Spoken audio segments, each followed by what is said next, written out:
Fellas, your partner cannot be your therapist. Now, for many men, they don't even talk to their partner. That's an issue. The solution to things that challenge you is not just to talk to your partner, but you cannot make your partner the only person where you explore deep, challenging shit that is going on for you. If you make your partner your therapist, you risk putting her into a situation where she will find it hard to be your partner. That's what we're going to talk about on today's coaching corner, as well as when that roles are flipped and your partner wants to make you your therapist. But first, hey legend, I'm Mike Campbell. I'm the anti-nice guy men's coach, and I teach and support nice guys in building self-worth, self-respect, and a strong sense of security so that you can get more from life, love, and the everyday. And this is fresh off a coaching call with a client of mine, Steve. I call them all Steve for the sake of these videos. And how this actually presented for Steve is more so the new problem for him. And that is his partner at risk of making him her therapist. It used to be the other way around for him. So I'm going to address both of these because this is very common for a lot of men and a lot of nice guys, where nice guys will seek constantly approval and validation from the feminine.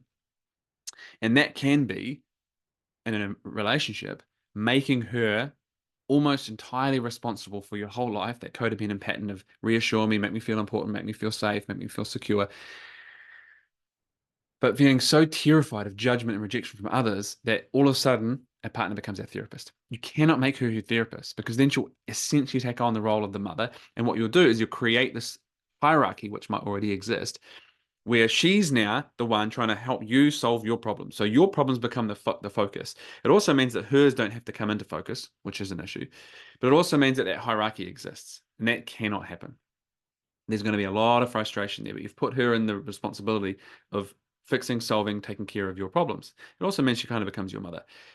You get to be able to share with her. She's a confidant, but she can't be your therapist. You're going to need others, a therapist. You're going to need men's circles, coaches, other men who can hear you, see you, support you, challenge you, keep you honest, right, and hold space for you. But you can't, your partner can hold space for you, but they can't be the space holder, the only one. How this was presenting for Steve is that his wife is showing a lot of her insecurities. Understandable. We're humans. We have securities. We have past situations that lead to current beliefs and behaviors in the world. And what we're seeing for his partner is how much she is so focused on and reliant on the opinions of others to feel safe within herself. And she'll say, I know that person doesn't like me. I can tell that person doesn't like me. And taking up so much of her processing, let's call it. She's in survival mode. I need that reassurance. I need that person to like me. And he's sitting there going, how do I support her in this? And so the work is not to coach her or be her therapist in this, but to support her, right? We're not just going to go, you know what, that's your shit, go and deal with it. That lacks any kind of care and compassion, but actually to have that conversation with her. Hey, when we're talking about some of that stuff, when you talk about your struggle to take things personally or not, like I've been there, first of all, because every nice guy has. And I want to support you and I want to be there for you. And I always will listen when I can. But I also know that there's a point at which I can't go any further. Like any deeper work on that, that's not my skills, that's not my area. And it feels like overstepping for me to dive into that. I will ask you if you want support.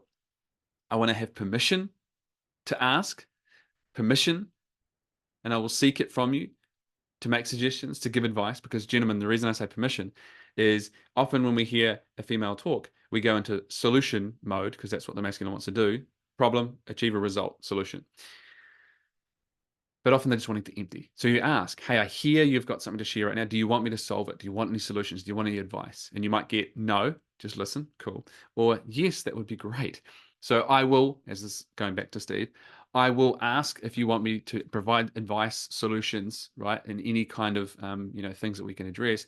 But beyond that, it feels like that is the scope for you to work with someone else who can go deep into that, because I realize, as we said before, I can't be your therapist. I want to support you, but there's got to be a boundary at which that's not my place because it's not my expertise. So how I think I can also support you beyond listening and supporting and having empathy is, let's get you in to see someone or set up some kind of environment where you can have deeper support on those insecurities and the things that challenge you.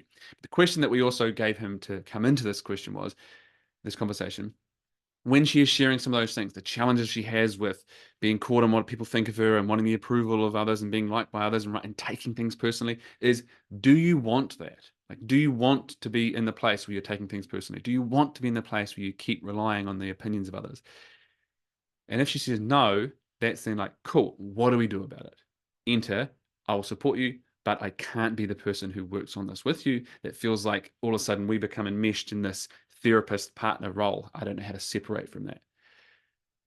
Know your lane, be supportive, but also know how to support them in a broader sense by ensuring they have the other support around them. And if that's you, do not rely only on your partner. Because if you make them your therapist, you kind of make them your mother, and that ain't going to work either. That is a whole series of videos for another day. For now, that's today's Coaching Corner. See you next time. Remember, like, subscribe, click the bell to get notifications, pass this on to a man that you think might benefit from it. See you soon.